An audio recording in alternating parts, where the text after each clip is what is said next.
London has woken up to the third consecutive day of civil disobedience staged by the Extinction Rebellion group. After the police removed all the tents put up by the protesters in central London, new tents have been put up overnight in the heart of the capital. The activists are staging a peaceful protest by engaging in activities including group reading, playing music and dancing throughout the day. Earlier, the environmental activists had gathered at Trafalgar Square holding signs and chanting slogans.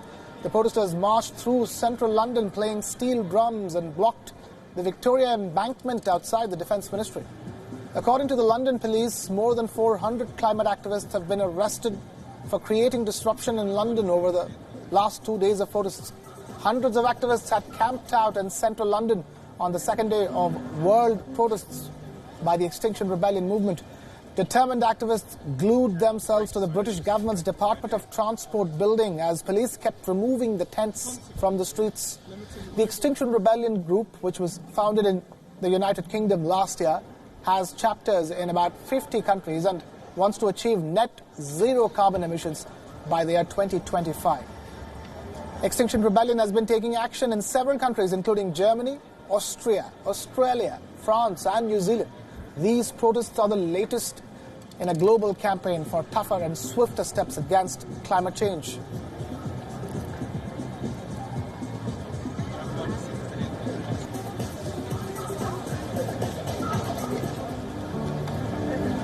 The 2-week-long protests of Extinction Rebellion that was announced has entered day 3 with London being the center stage of the protests. So bear in mind, Extinction Rebellion was founded in the United Kingdom, and activists have been setting up tents in central London.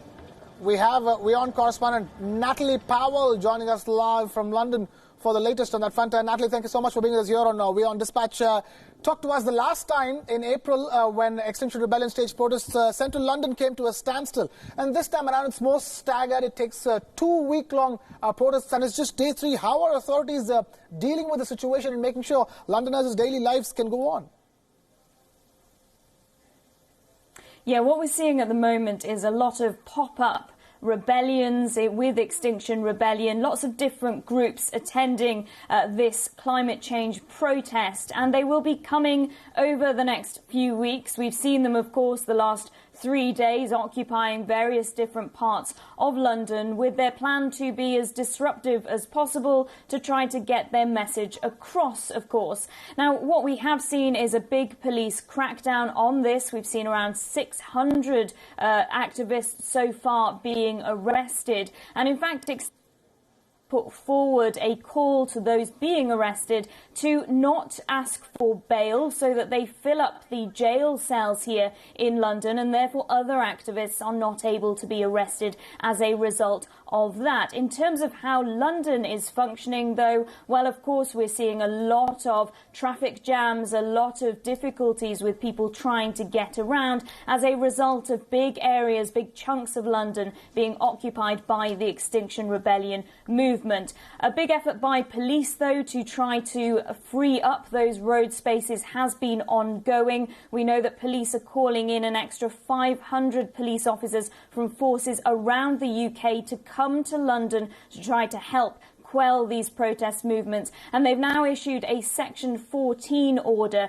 essentially trying to stop them from occupying public roads and public places, and instead telling them that they need to go to the pedestrianised area of Trafalgar Square. But of course, whether those protesters are going to listen to those warnings from police is something that we're going to have to see over the coming days.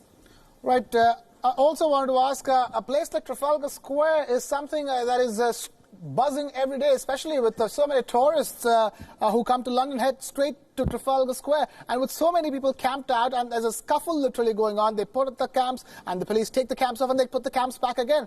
In that sense, it must be very hard for tourists coming into England every day.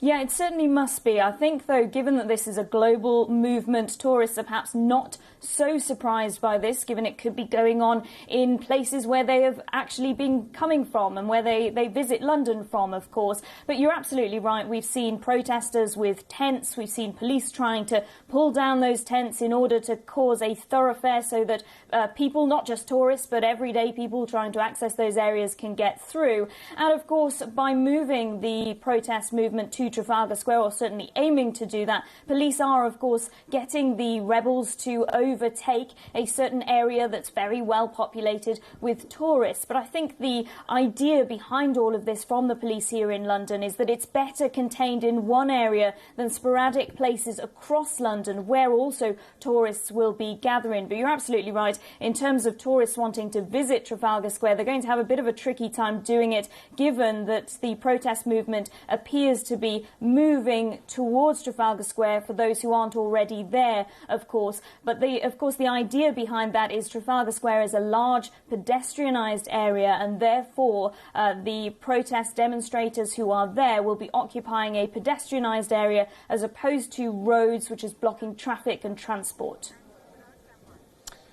Our correspondent Natalie Powell joining us with that live report straight from London. Thank you, Natalie, for being with us here on WION Dispatch.